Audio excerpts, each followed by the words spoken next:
హల్లెలూయా! దేవునికి స్తోత్రం. దేవుడైన యేసు ప్రభువారు ఈరోజు మనకు పరిశుద్ధ గ్రంథం నుంచి ఇస్తున్న వాగ్దానము యోహాను సువార్త 8వ అధ్యాయం 7వ వచనం. వారు ఆయనను పట్టువదలక అడుగుచుండగా ఆయన తల ఎత్తి చూచి మీలో పాపం లేనివాడు మొట్టమొదట ఆమె మీద రాయి వేయవచ్చును అని వారితో చెప్పి, సో ఈరోజు వాగ్దానం కనుక మనం చూసుకుంటే ఇక్కడ దేవుడైన యేసు ప్రభువారు ఎవరికి ఏం చెప్తున్నారు అంటే, ఒక స్త్రీ తప్పుడు పనులు చేస్తూ ఆమె దొరికిపోయింది.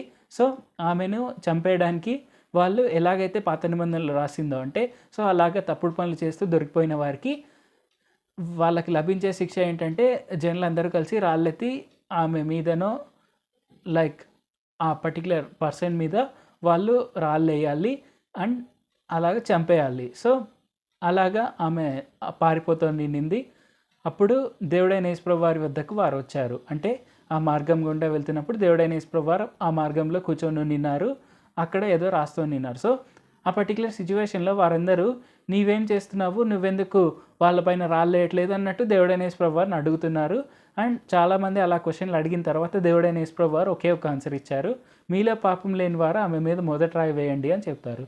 సో ఆ తర్వాత ఇంకా వాళ్ళలో వాళ్ళు చేసిన పాపాలు వాళ్ళకు గుర్తొచ్చి వాళ్ళు అందరూ వదిలేసి వెళ్ళిపోయారు. ఎవ్వరు రాయలు వేయలేదు. అండ్ దేవుడైన యేసు ప్రభువారు కూడా రాయలు వేయలేదు, ఎందుకంటే ఆమె క్షమాపణ అడిగింది కాబట్టి. సో ఆమె క్షమింపబడింది, అలాగే ఆమెకు రక్షణ కూడా కలిగింది. మనం కూడా ఎలాగ ఉండాలంటే, మన వద్దకి ఎవరైనా వచ్చారు అంటే, మన దగ్గరికి వారు పాపం చేశారు, ఆ తర్వాత వారు దానికి తగ్గట్టు శిక్ష అనుభవిస్తున్నారు, లేదంటే వాళ్ళు చాలా ఇబ్బంది పడుతున్నారని ఎవరైనా మన దగ్గరికి వస్తే, నువ్వు ఈ పాపం చేసావు అందుకే నీకు ఇది వచ్చింది. సో ఇట్లా మనం ఎప్పుడు చెప్పకూడదు. మనము ఎలా చెప్పాలి అంటే, దేవుడైన యేసు ప్రభువారి నామం పేరిట మనం ఎప్పుడు దేవుడైన యేసు ప్రభువారు నిన్ను రక్షిస్తారు, దేవుడైన యేసు ప్రభువారు ఖచ్చితంగా మిమ్మల్ని ఇంకా గొప్ప ప్లేస్లో పెడతారు అన్నట్టు మనము ఎంకరేజ్మెంటే ఇవ్వాలి.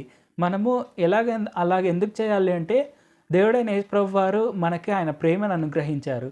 మనకు ఆయన ప్రేమను అనుగ్రహించినప్పుడు మనము జడ్జ్మెంటల్ మైండ్తో ఉండకూడదు. మనం ఎప్పుడు తీర్పు తీర్చే ధోరణి మనకెప్పుడు ఉండకూడదు. మనము ఆయన నామం పేరిట ఆయన ప్రేమను మనం వెదజల్లితే ఆయన యొక్క సువార్త అనేకులకు దాని ద్వారానే వెళ్తుంది. సో ఇది మనం గుర్తుపెట్టుకోవాలి. ఎవరైనా కొత్తగా నమ్మి దేవుడైన యేసు ప్రభువారిని వారి పాపాలను ఒప్పుకుంటూ మన దగ్గరికి వచ్చినప్పుడు వారు చేసిన తప్పు అని మనం దూషించకూడదు, లేదంటే వాళ్ళు అసలు రాకూడదు అన్నట్టుగా మనం ఉండకూడదు. ఇన్స్టెడ్ మనం ఏం చేయాలి, వాళ్ళని ఇంకా రానిచ్చుకొని దేవుడైన యేసు ప్రభువారి సువార్తను అనేకులకు చేరేలాగా మనము వారిని బాగా ట్రీట్ చేయాలి. సో అది మనకు చాలా ఇంపార్టెంట్. ఇది తప్పక అందరు గుర్తిస్తారని నేను భావిస్తున్నాను. ఇప్పుడు మనం ప్రార్థన చేసుకుందాం. పరిశుద్ధ జీవాధిపతి జీవంగల దేవ యేసయ్య, ఇప్పటి వరకు మీరు మాకు చేసిన మేళ్ళన్నిటి బట్టి మీకే వందనాలు తండ్రి.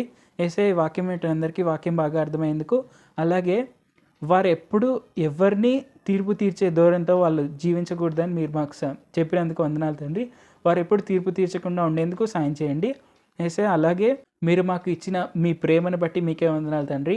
ఆ ప్రేమను మేము వెదజల్లి వారి వల్లే ఉండేందుకు సాయం చేయండి. ఆ ప్రేమతో మేము అనేకులను ప్రేమించి వారి వల్లే ఉండేందుకు సాయం చేయండి. మేము ఎప్పుడు ఎవరిని తీర్పు తీర్చకుండా జడ్జ్మెంటల్ మైండ్తో ఎప్పుడు ఉండకుండా మేము ముందుకు సాగేందుకు సాయం చేయండి. నజరేయుడైన యేసు నామములో ప్రార్థిస్తున్నాం తండ్రి. ఆమేన్. Thank you Jesus. దేవుడు మిమ్మల్ని ఆశీర్వదించును గాక.